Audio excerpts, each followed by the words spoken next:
social media, it's definitely something we need to discuss. Well, then the other one in here, Teresa will love this because it's the number 4.2.4, which actually lists the media sources. Develop regular channels of communication. And it's an interesting grouping because you have parents, community members, and media, which are channels of communication. So how might that look, or what might that mean? If, say, we sat here now and just developed an action plan, which we may not have done or even considered, what would that look like in terms of Well, we haven't. developing channels? Well, What was the thinking when this was being written, I wonder? Well, again, I think it was looking at current media sources and, are we gonna try and, move into using some of those 21st century media channels?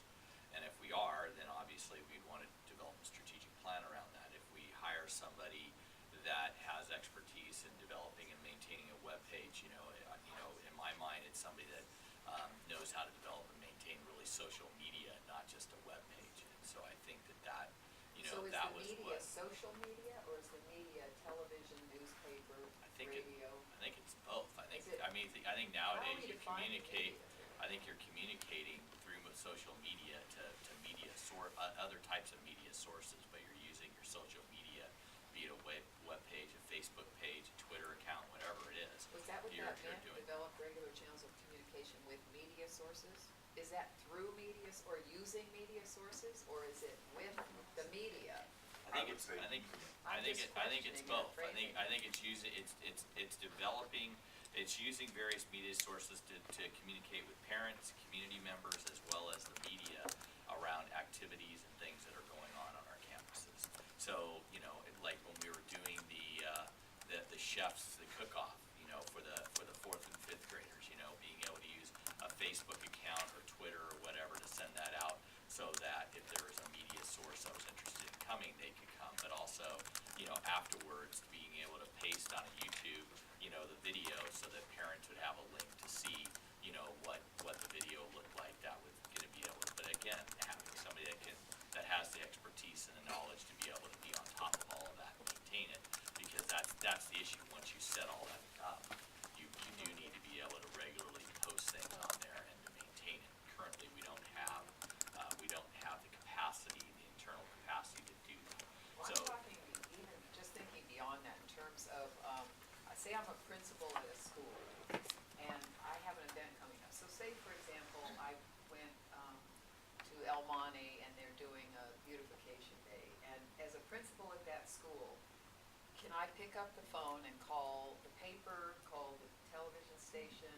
What's my process? If I want to actually use the media as a positive resource, what do I do as a principal at a school? We're having this big event. Well, I think most publicize. districts our size, you would contact the PIO, and the PIO then would help you publicize it. Well, forget But we it. don't. Yeah, what do We I don't. do We don't. today? We I don't. know, We but I don't think have one. we I'm don't just saying. have So one, and we're right. not gonna get one. So That's I'm what just saying. So what do I do basically, today to be proactive? Because I think you would just. Yeah. communication's proactive, right? I want to be able to pick up the phone and say something exciting's happening. Right, and so you'd let the district office know, and you would say, I'd like to, send out this, news release to, just email people and send it out. And we would just take a look at the news release and we'd say, fine, if you'd like to email that out, or if you want to pick up the phone and contact, we're doing, as you say, we're doing a beautification day, and we want to just let people know that we're doing.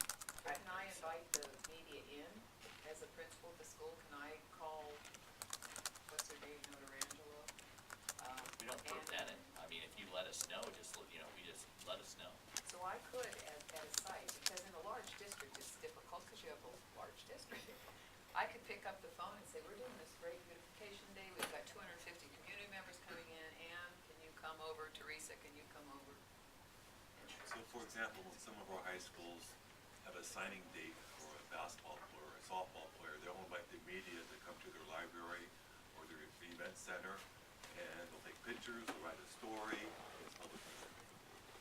Yeah, because we have a lot Yeah, of right, positive right, pockets of things, and, how do you actually pick up the phone or send an email and say something good's going to happen Right. today?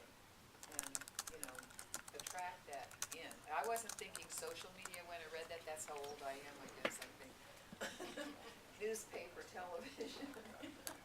Social media is not what, so I would actually distinguish it to me, when I saw media sources. Did anybody, did you all interpret it as social media and the media?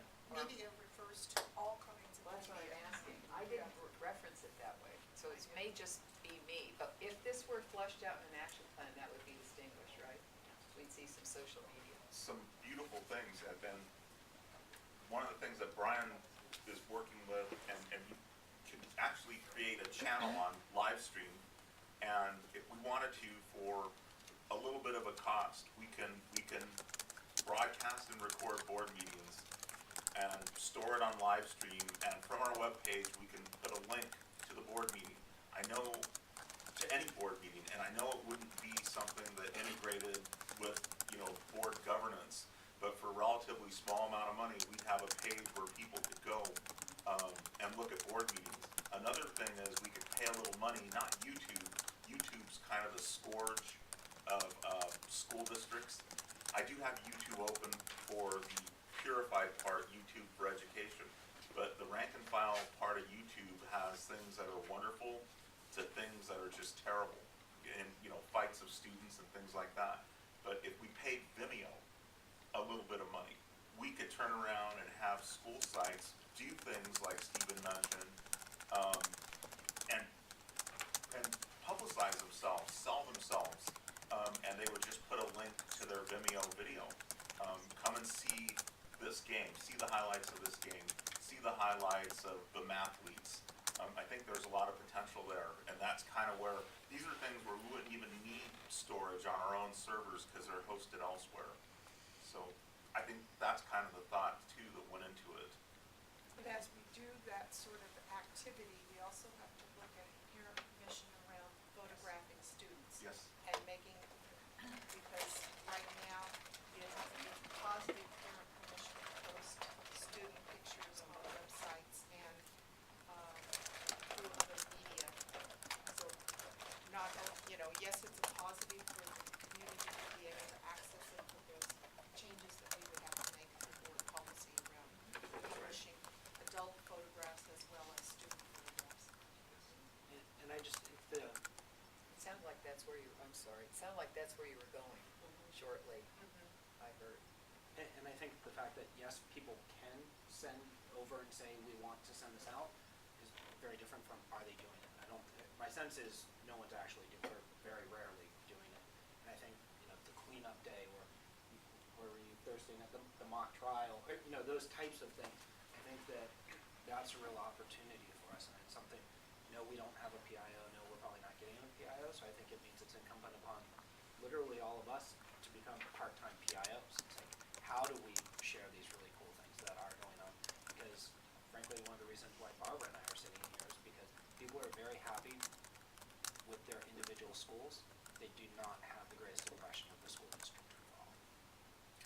And I As think, a principal at one time ago, was that, if there were events such as Red Ribbon Week or something, there's some activity, that we could contact us and let them know, for a photo op. Now it's just a little more difficult, I think.